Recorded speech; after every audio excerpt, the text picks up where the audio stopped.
Students, आप सब कैसे हो। जैसा कि आप सभी को पता है कि मैं अभी तक जितने भी मैंने आपके साथ लेक्चर लिए हैं सभी के बीच में आपके साथ क्या डिस्कस करी थी, वैलिड कॉन्ट्रैक्ट, ठीक है। और साथ में क्या डिस्कस किया, वॉइड एग्रीमेंट को किसे वैलिड कॉन्ट्रैक्ट किसे कहते हैं, एग्रीमेंट किसे कहते हैं, ठीक है। इसको डिटेल में हमने किया और भी टाइप के कॉन्ट्रैक्ट को आपके साथ डिस्कस किया। अब हमें पता चल गया कि वैलिड कॉन्ट्रैक्ट एग्रीमेंट से वैलिड कॉन्ट्रैक्ट बन गया, ठीक है। उसका अगला स्टेप, अब मैं जो पहले चैप्टर से आपको डिस्कस करते जा रही हूँ उसका नेक्स्ट स्टेप है हमारा परफॉर्मेंस ऑफ कॉन्ट्रैक्ट, क्योंकि वैलिड कॉन्ट्रैक्ट तो बन गया, ठीक है। उसके बाद नेक्स्ट स्टेप क्या होता है, परफॉर्मेंस ऑफ कॉन्ट्रैक्ट, जो मैं आज आपके साथ डिस्कस करूँगी। जैसे कि आपको पता है कि an agreement enforceable by law is a contract, ये आप सभी को पता है। कौन से सेक्शन के under, section 2H of Indian contract act 1872, ठीक है। तो मतलब कि मेरे यहाँ पर बोलने का मतलब ये है कि हमें वैलिड कॉन्ट्रैक्ट किसे कहते हैं, उसके डिटेल में बेसिक कंसेप्ट सभी कुछ पता चल गया। अब हमें ये जानना होता है कि नेक्स्ट स्टेप क्या होता है। हमारा नेक्स्ट स्टेप है परफॉर्मेंस ऑफ कॉन्ट्रैक्ट, ठीक है। परफॉर्मेंस ऑफ कॉन्ट्रैक्ट, जैसे कि आप स्क्रीन पर देख रहे हैं, सबसे पहले हमने क्या सीखा, एग्रीमेंट किसे कहते हैं। जैसे कि आप सभी को पता है कि कितनी पार्टीज होती है, 2 पार्टीज होती है, ऑफरर एंड ऑफरी होती है। दोनों ही प्रॉमिस करते हैं, दोनों एक दूसरे के साथ प्रॉमिस करते हैं, ठीक है। और उसको क्या कहते हैं, रेसिप्रोकल प्रॉमिस कहते हैं, एक दूसरे के साथ करते हैं। ऑफरर भी करता है और ऑफरी भी करता है, लेकिन उसके साथ क्या ऐड हो जाता है, जब एग्रीमेंट के साथ क्या ऐड हो जाता है, enforceable by law, court add हो जाता है, तब हम वो एग्रीमेंट किस में कन्वर्ट हो जाते हैं, वैलिड कॉन्ट्रैक्ट। जो नहीं कोर्ट ऐड होता है वो क्या बन जाते हैं, वॉइड एग्रीमेंट बन जाते हैं। तो हम अभी इसमें डिस्कस ही क्या करेंगे, वैलिड कॉन्ट्रैक्ट। ऐसे एग्रीमेंट जिसके लिए इन्फोर्सेबल बाय लॉ होता है वो क्या एग्रीमेंट बन जाते हैं, वैलिड कॉन्ट्रैक्ट। एग्रीमेंट के बाद हमने क्या सीखा था, वैलिड कॉन्ट्रैक्ट। और वैलिड कॉन्ट्रैक्ट के बाद अब बन गया, अब उसके बाद क्या होता है, must perform there part of the obligation, must perform there part of the application. मतलब कि अब क्या दोनों पार्टियों को क्या करना है, क्योंकि दोनों ने प्रॉमिस किया ना, ऑफरर ने भी प्रॉमिस किया है, ऑफरी ने भी प्रॉमिस किया है, दोनों पार्टियों का अब क्या काम बचा है, परफॉर्मेंस। जैसे मैंने साइकिल खरीदनी है तो उसका मकसद क्या है, मुझे साइकिल देना, और मेरा क्या है, मैंने उसको पैसे देना। तो मतलब कि दोनों का काम अभी, अब दोनों ने अपना काम करना है जब कॉन्ट्रैक्ट बन गया। अब फिर अगला, जब दोनों ने काम करना मतलब कि अब परफॉर्म, अपना पार्ट निभाओ, कि मैं उसको पैसे दे दूँ, वो मुझे क्या दे दे, साइकिल दे दे। जब मैंने उसको पैसे दे दिए, उसने मुझे साइकिल दे दिया, तो इसका मतलब क्या हुआ, परफॉर्मेंस कर ली। हम दोनों पार्टियों ने अपना अपना प्रॉमिस पूरा कर दिया, मतलब क्या हो गया, परफॉर्मेंस ऑफ कॉन्ट्रैक्ट हो गया। तो मतलब डिस्चार्ज बाय परफॉर्मेंस, हम दोनों पार्टियाँ डिस्चार्ज मतलब फ्री हो गई। कैसे, अपनी अपनी परफॉर्मेंस देकर। मैंने अपनी परफॉर्मेंस कैसे दे दी, मैंने उसको पैसे दे दिए, और उसकी परफॉर्मेंस कैसे कंप्लीट होगी, उसने मुझे साइकिल दे दिया। मतलब कि अब कॉन्टैक्ट हो गया कंप्लीट।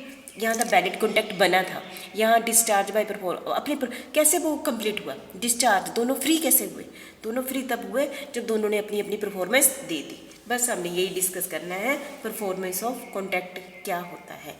चलो फिर भी एक डेफिनेशन आपके आगे, एक contract consist of 2 reciprocal promise. जैसे कि आपको पता ही है कॉन्ट्रैक्ट में कितने प्रॉमिस होते हैं, 2 पार्टियां, ऑफरर भी करता है और ऑफरी भी, दोनों एक दूसरे के साथ क्या करते हैं, प्रॉमिस करते हैं। And therefore both the reciprocal promise must be performed by both the parties. मतलब कि दोनों ही प्रॉमिस, 2 प्रॉमिस होते हैं ना, तो दोनों ही पार्टियां वो प्रॉमिस क्या करती हैं, पूरा करती हैं।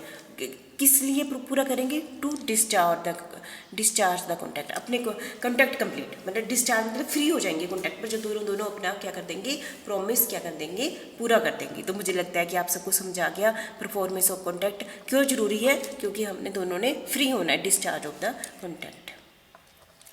फिर भी section 37 para 1 Indian contract act में डेफिनेशन दी गई है कि परफॉर्मेंस ऑफ कॉन्ट्रैक्ट की, the party to a contract must either perform, या तो परफॉर्म करती है, जैसे मैंने बोला कि मैंने साइकिल दे दी, उसने पैसे दे दिए, तो दोनों ने परफॉर्म कर दिया। और ऑफर टू परफॉर्म, ये मैंने आपको डिटेल में नेक्स्ट वीडियो में बताना है। ऑफर टू परफॉर्म क्या होता है, मतलब ये टेंडर होता है, चलो इसको डिटेल में बाद में करते हैं। Offer to perform their respective promise, मतलब 2 टाइप के होते हैं। एक तो होता है कि दोनों ने अपना काम कर दिया, और या फिर ऑफर टू परफॉर्म, ये हम डिटेल में, क्योंकि अभी तक हम जितनी भी स्टार्टिंग से अभी तक मैं आपके साथ क्या डिस्कस कर रही हूँ कि दोनों पार्टियाँ अपनी परफॉर्म करेगी, लेकिन ऑफर टू परफॉर्म मैं अभी नेक्स्ट वीडियो में आपके साथ डिस्कस करूँगी। Unless such performance is dispensed with or executed under the provision of the act or any other law. तो मुझे लगता है कि आपको सेक्शन के वाइज अपनी डेफिनेशन पता चल गई है। नेक्स्ट है हमारा the performance of A contact cover the following issue. मतलब कि अभी आपको पता चल गया कि परफॉर्मेंस ऑफ कॉन्टैक्ट किसे कहते हैं। परफॉर्मेंस ऑफ कॉन्टैक्ट क्या होता है कि जो दोनों पार्टियों ने अपना अपना काम कर दिया, परफॉर्मेंस दे दी, अपना अपना काम कर दिया, मतलब परफॉर्मेंस दे दी। जब उन्होंने परफॉर्मेंस दे दी तो डिस्चार्ज ऑफ द कॉन्टैक्ट हो गया।